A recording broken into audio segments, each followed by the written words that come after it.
The wheels on the bus are falling off, falling off, falling off. All of you who bought in should feel like clowns. At you, I scoff. Ha ha! At you, I scoff. Ha ha! Oh, baby! Revenge of the Nagy. The pitiful of pace. I don't know what to really label this. It's probably more of the revenge of the Nagy in this particular game, but my God. That went about exactly as bad as I thought it could have went on Monday night. That was embarrassing. That was horrendously painful and boring to watch. 2020, 2013, 2016, 20, any year mostly you pick for the Bears. And you can say basically the same thing. I mean, let's call it as we see it. Like those of you that want to buy in, if you want to believe this is actually a good team, why? If you want to compare this to some of the other teams of the past, like the 2010 team and the 2006 team, the 2005 team, the 2001 team, those teams could play defense and actually run the ball, and this team can't even do that. Like, you talk about Bears football, what you saw tonight on Monday night against what you perceive to be a quality opponent in the Rams, that's Bears football. The defense plays well at times, but doesn't truly play elite. But frankly, can you freaking blame them? And eventually it's just a matter of time before they realize that their efforts just aren't going to matter, and they eventually cave and give up. You saw that on the last touchdown throw by Goff. Everett's there, and it sure looked like some guys with some hustle could have gotten there and potentially got to him, after Everett had already shooken off the first tackle, and they just kind of jogged it in. Like, they made business decisions. I talked before about, this defense is not elite, and they're not, but it's really hard to blame them. It's just the same pathetically predictable pattern of behavior that you see out of this Bears team year in and year out. Like, this crap gets old. It gets really old. Like, because even if you want to look at tonight's game, you know what a really good team does when their defense gives up 24 points? Their offense comes out and scores more than that. The Bears' offense tonight scored 3 damn points. 3 damn points! The defense, with the fumble returned by Eddie Jackson in the fourth quarter, scored more points than the offense tonight. The Bears, once again, scored nothing in the third quarter. The hell, you say?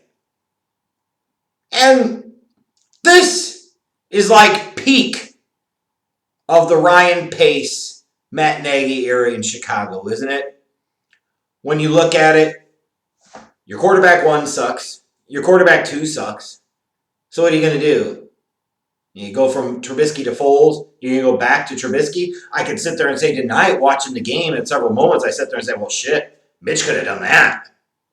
Mitch could do that. And at least Mitch can move a little bit. Mitch could throw all these checkdowns and dump-offs. And in no way am I defending or justifying Trubisky, nor could you ever sit there and accuse me of that. But reality is, what's the difference? It's like our political system. 2 major parties take their own divergent paths and ultimately come to the same point of we're all screwed.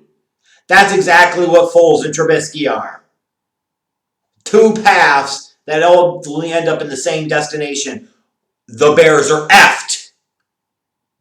But it goes beyond that. And that's on Pace. Because he's the one that blew it by drafting Mitch. He's the one that made the move to trade for Foles because, he was going to be the savior. But it goes beyond that. Imagine the absolute, complete, total lack of surprise at the offensive line, which was a gaping hole in 2019, that you did nothing to invest in, to improve it in this offseason, is playing at the same pathetically predictable pattern of play in 2020, and now doesn't have James Daniels for the year. Like, what the hell should we be surprised about? Of course this team can't consistently protect the quarterback. It doesn't matter who the hell's back there. Of course this team can't consistently run the damn ball. Because the guy calling the shots from a personnel standpoint didn't address it. Again, he didn't address the offensive line, and it shows. And when he addresses the quarterback position, it's Mike Glennon, it's Trubisky, it's Foles. Oh my effing God. And people actually want to think because this team was 5-1 heading into Monday night that they have some delusions of a long playoff run and potential Super Bowl appearance? Are you nuts? Are you nuts? Because if it's not the pace impacts that will hold this team and organization back, it is clearly the Matt Nagy element, the Matt Nagy factor that will screw this team over. Like it was so telling during the broadcast tonight, how Brian Griese was revealing something that Foles told him during the week, that sometimes Nagy will call plays and Foles knows they're not going to work because he doesn't have enough time, and Nagy doesn't realize that. That's particularly, specifically, perfectly reflective of just the overall flaws in Matt Nagy as an offensive play caller. It's atrocious. And you saw this play out all throughout the night. Here are some things that good offensive minds, good offensive coordinators do. They manufacture ways to get the ball into the hands of their best playmakers. Demetrius Harris tonight had more targets in the passing game than Cole Kmet did. Allen Robinson had one more target 4 than Demetrius Harris had in 3. As Allen Robinson, your number 1 wide receiver, that you found a way to target exactly 4 damn times in the game. That's problem 1. Problem 2 is just the play designs at key moments. And even throughout the game. All these third down plays where all your routes are, the majority of your routes are short of the sticks. You're just doomed for failure. John Shoup just shot a wad to thinking about that play calling on 3rd and 8. Yeah, the 3-yard flat pass. And if that's not bad enough, it's the lack of knowing your personnel, what your team can do and can't do, and knowing the matchup of the defense you're going up against. Hey, you know what? You trade up in a draft to go get a David Montgomery. So let's go ahead and run it out wide on 4th and 1 with Cordell freaking Patterson, a converted wide receiver, because that's worked before, right? Right? So let's do it again, right? This guy consistently would set up a game plan to not get Trubisky on the move, but now he's specifically calling plays, especially in the red zone, for God freaking sakes, for Nick Foles to run out and not just roll out, but roll out to the left, have to throw across his body, and gee, you wonder why an interception happens. Good Christ almighty. The 2 interceptions from Foles tonight were just really bad. So many other missed throws, like even the last throw of the game. Wins is wide open. Like Ramsey, obviously had the interception late, made some other big plays in the game, but he got lit up deep a couple of times, and Foles just couldn't get the ball there. There's one thing, I guess, when Trubisky used to not be able to see that stuff and wouldn't react to it. Foles does see it, and he can't execute. So what the hell's the difference? At least maybe with being a little more aggressive down the field, you get some of those field position changing pass interference penalties, because that's all this offense can really stake its hope on at this point. Like, good God, this was horrendous. Your offensive line can't block, so you're sending out 5 receivers into routes. That feels like Steve Spurrier type of clown school shit. The fun and gun. Let's get our quarterback killed. No adjustments in terms of your offensive line. And, like I watched in the game and I saw offensive line coach Juan Castillo on the sidelines. His mask was upside down. The logo was upside down. Like I said, that's perfect. That epitomizes this offensive line performance tonight, this season, and this Bears offense, a dumpster fire as it is.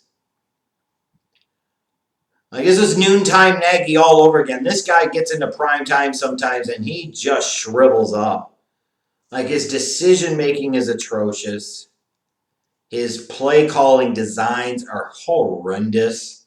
His utilization of some personnel and lack of utilization of other personnel is just unbelievable. Like it's the whole Cole Kmet thing. Like jury's still out on what he's going to be as an NFL player. But you did take this kid in the second round. He showed you a little bit of something. He showed you something more tonight. Like, yeah, in key situations, like you look at the first Foles pick, you're in the red zone. You're rolling out Foles to the left, which is bad enough, so you're cutting off the field, and you're going to his offside. And all the while, the tight end that you got in the lineup is Demetrius Harris because, yes, his blocking there was so critically, vitally important to the play, right, in the red zone, instead of utilizing Graham and or Kmet in the red zone where they can actually make things happen. Like, the level of stupidity with Nagy and his designs and his decision-making and his play calling is just absolutely atrocious. And what we looked at tonight was exactly the type of performance I would expect out of this team against a good team.